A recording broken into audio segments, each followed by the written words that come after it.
ദുഃഖവാർത്ത. Cinema ചിത്രീകരണം കഴിഞ്ഞ് മടങ്ങവേ നടൻ വാഹനാപകടത്തിൽ മരിച്ചു. കണ്ണീരോടെ സിനിമാലോകം. ഭോജ്പുരി നടൻ രോഹിത് ശർമ്മയാണ് അപകടത്തിൽ മരിച്ചത്. നടന് 26 വയസ്സായിരുന്നു. ജൂലൈ 21-ാം തീയതി ലക്നൌവിൽ വച്ചാണ് നടനും സുഹൃത്തും സഞ്ചരിച്ച വാഹനം അപകടത്തിൽപ്പെട്ടത്.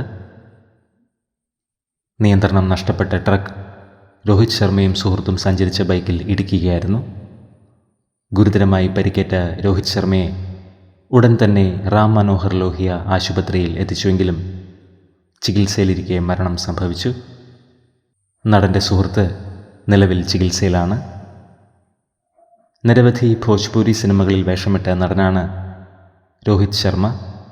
സംവിധായകൻ എന്ന നിലയിലും ശ്രദ്ധ നേടി.